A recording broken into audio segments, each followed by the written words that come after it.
Hi, I'm Ryan Schultz from The Ohio State University. In this short lecture, I'm going to be talking about what is widely considered to be the greatest war story in Japanese history, the tale of the Heike, and about the true history of the samurai battles that inspired it. Let's get right into this. Japan entered the age of written history around the year 600, when it began a long period of cultural borrowing from China. Following the Chinese model, Japan created a centralized, bureaucratic state ruled over by a succession of powerful and personally active emperors that were all descended from a single family line that itself claimed to be descended directly from the gods. In 710, a new capital was built in the city of Nara, modeled after the capital of Tang, China. In Nara, Japanese emperors surrounded themselves with aristocratic courtier families to provide them with both guidance on administering the country and marriage partners and concubines. From 710 to 784, the greatest of these court families gradually moved from providing suggestions to exerting their own power over the court. These were the members of the Fujiwara clan. From about 850, they married Fujiwara daughters to a succession of emperors and soon became the real rulers and decision-makers of Japan. By the year 1000, the Fujiwara family could effectively enthrone and dethrone emperors at will in order to ensure that their political desires were properly expressed in the halls of the court. Meanwhile, Japan's rice lands had been gradually transferred from state control into private hands. Agriculture was dominated by the Fujiwara and the other court families who served them in turn, as well as by religious institutions such as Buddhist temples, which also controlled vast areas of land. This process enriched the elite clans, but it gradually impoverished the state. Of course, so long as the Fujiwara dominated the mechanisms of rule, this had little noticeable effect on the conduct of government. In 794, the imperial court was moved again, this time from Nara to the city of Kyoto, marking the start of the Heian period in Japanese history. This was an era of cultural sophistication, elite decadence, and the decline of central control. Provincial governors ruling over privately owned land far from the capital increasingly began to flout the duties expected of them by the Fujiwara, instead choosing to enrich themselves through heavy taxes and widespread corruption. Positions of power in the state were put up for sale, and many influential courtiers sought out these positions, hoping to enrich themselves while improving their chances of securing an appointment in the high offices of the court by getting a bit of experience in the countryside. The courtiers who went to the provinces in this period included several former members of the imperial family, that is, clans begun by princes that had not taken the throne and so had been given last names and made subjects rather than royals. This point about being given a last name is significant. True royals that had not been severed from the imperial family had no last name. Among the surnames customarily given to former royals were two of particular significance to our story here: Taira, also known as Heike, and Minamoto, also known as Genji. In the provinces, these former royal families came to rule over the local elite, who were members of wealthy families that had customarily dominated the affairs of the various districts of each province. These were also the families that had traditionally produced the mounted warriors so central to Japanese warfare at this time. Skilled in what was known as the way of the horse and bow, these elite men had all but replaced conscripted infantry as the preferred military forces of those with power in Japan. With the Fujiwara growing decadent in the capital at Kyoto, while former royals amassed wealth and military power in the provinces, the stage was set for an upheaval in the power structure of Japan. Declining food production and a growing population led to increasing competition for resources among the elite families, and Fujiwara power began to decline from around 900 to the early 1000s as Fujiwara, Taira, and Minamoto clan members attacked one another in the countryside. There they leveraged those elite warriors that had come under their control in order to conquer land and claim the wealth of their neighbors. Fujiwara's strength wavered as a result, as did their dominance over the court. In 1068, the first emperor in 170 years, whose mother was not of Fujiwara descent, took the throne. As power slipped through their fingers, the Fujiwara attempted only to tighten their grasp. In 1158, a violent dispute broke out over imperial succession that placed the Fujiwara on one side and the Taira and Minamoto clans on the other. In the end, the Fujiwara were destroyed along with the old system of government. Warrior families from the provinces now commanded the affairs of the court. They became the fathers of imperial mothers, just as the Fujiwara had been years before. So began an age of warrior dominance in Japanese government that would last until the final collapse of the old order in 1868, 7 centuries later.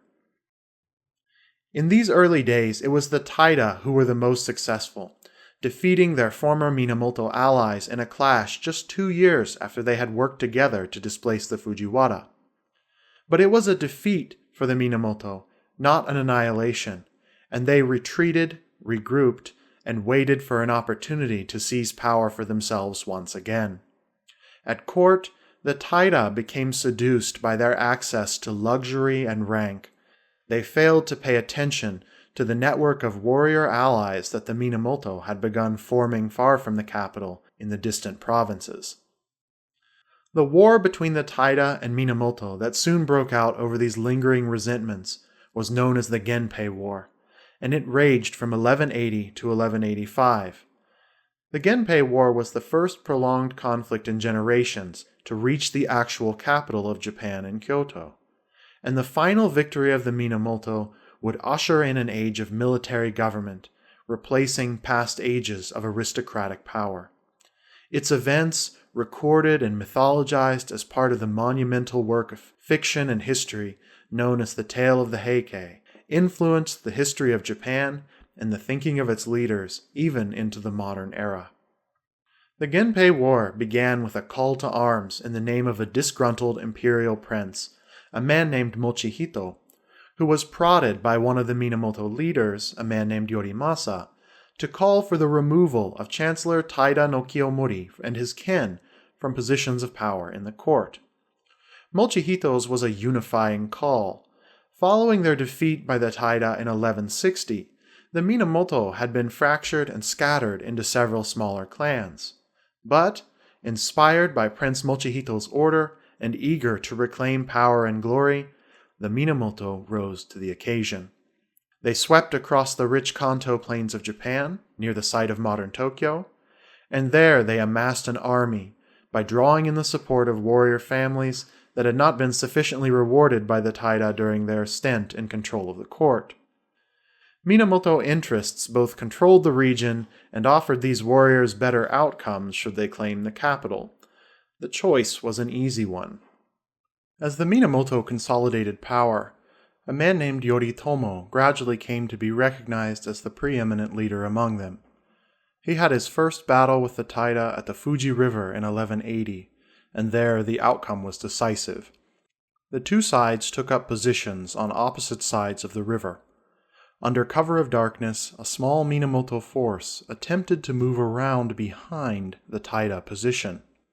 But they were clumsy, and they disturbed a flock of water birds in a marsh that rose into the air with a great commotion. The Taira panicked at the sight of the birds taking wing, believing that they were only moments away from being surrounded by a vastly more powerful force. They fled before morning came and began a long retreat back to Kyoto. A critical victory had been achieved without so much as a single arrow being loosed, and the Minamoto spent the next 2 years consolidating their strength in the provinces, nearly unchallenged by the Taira. In 1182, the Taira attempted to strike back, but they were again defeated, this time being driven back all the way to the capital, where they were forced to take the child emperor and flee to the west together with the 3 sacred regalia, the divine symbols of imperial authority in Japan: a mirror, a strand of beads, and a sword. However, the Minamoto force that claimed Kyoto was not led by the savvy and experienced Minamoto no Yoritomo, but instead by Minamoto no Yoshinaka, who aspired to replace Yoritomo as the head of the Minamoto clan. Yoshinaka's men had indeed taken the capital, but there they were allowed by Yoshinaka to terrorize the populace and wreak havoc on the ancient city, which was already suffering from a famine caused by the war. An order went out to punish Yoshinaka, and Yoritomo did so, with his forces claiming the head of his younger rival in 1182. With clan unity restored, Minamoto forces drove west after the remnants of the Taira, finally confronting them in a naval battle at Dan no Ura, the swift-flowing strait between the islands of Honshu and Kyushu. There, the Taira were defeated. The child emperor that they had taken from the capital drowned, and along with him the sacred sword and many of his Taira kin plunged into the sea. Those Taira males who were captured or who had escaped defeat at Dan no Ura were gradually executed over the next several years under the ruthless orders of Minamoto no Yoritomo, who had now firmly established himself as the leader of Japan's warrior class. He set up a new government in the city of Kamakura, and there Yoritomo ordered the new emperor to declare him shogun, the highest position possible for a Japanese warrior. The age of shogun and samurai, Japan's medieval period, had begun. The story of the Genpei War became part of Japan's national legend in the years to come, yielding the Heike Monogatari, known in English as the Tale of the Heike. Remember, Heike is an alternate name for the Taira, so we should understand this primarily as a story about their decline and defeat. The origins and authorship of the Tale of the Heike are not precisely known. Most likely, it was first written in the early 13th century as a mostly historical chronicle, combining retellings of true events with moral lessons for a new age. At least 16 different people have been suggested by scholars as possible authors of the original tale, but the version that has come down to us today no doubt bears traces of almost all of these authors, being considerably longer than the original. Though it was written down at first, the Tale of the Heike was not meant to be read, but to be heard, recited from memory by Japanese lute-playing bards known as biwahoshi. Over time, performances gradually diverged from the original text. The tale lost much of its nature as a historical chronicle, and with that much of its factuality, becoming instead far more of a military myth. It took on religious overtones, especially Buddhist ones, as Japanese storytellers attempted to make sense for their audience of a new era of warrior rule. The central theme of the Tale of the Heike is impermanence. Buddhism in Japan in this period was understood in terms of 4 noble truths. The first truth was that all life is suffering. The second, that people suffer because they try to possess things, even though nothing can be truly possessed because nothing is real. In other words, everything is transitory and impermanent. The remaining truths indicate that Buddhism is the only escape from this suffering. The medieval period in Japan had swept away an age of decadence and splendor at court that had seemed unending to those in the Heian era. Therefore, it's no exaggeration to say that Japanese people in this period had had close experience with the idea of the impermanence of all things. Just as the imperial sword had sunk beneath the waves at Dan no Ura, so too had the court fallen. Now it had to be protected by warriors whose very ascent to power suggested that the world had entered a period of darkness, disorder, and destruction. The first lines of the tale are among the most famous expressions of these ideas in all of Japanese literature. Let's listen to the opening lines that you can see on the screen here in translation, in Japanese, performed by Yoko Hiraoka at University of Colorado.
The sound of the Gion Shouja temple bells echoes the impermanence of all things. The color of the Sala flowers reveals the truth that to flourish is to fall. The proud do not endure, like a passing dream on a night in spring.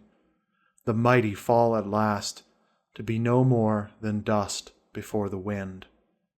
With themes of an ending era, of impermanence, and of warrior rule, the tale of the Heike set the tone for the literature and the lives of the people of medieval Japan, an age of uncertainty and chaos that swept away the refined ethos of the Fujiwara courts and replaced it with the rough and tumble life of Japan's samurai warriors in the aftermath of the Genpei War. It would not be until the rise of the great unifiers in 1600, more than 3 centuries later, that peace would again return to the country.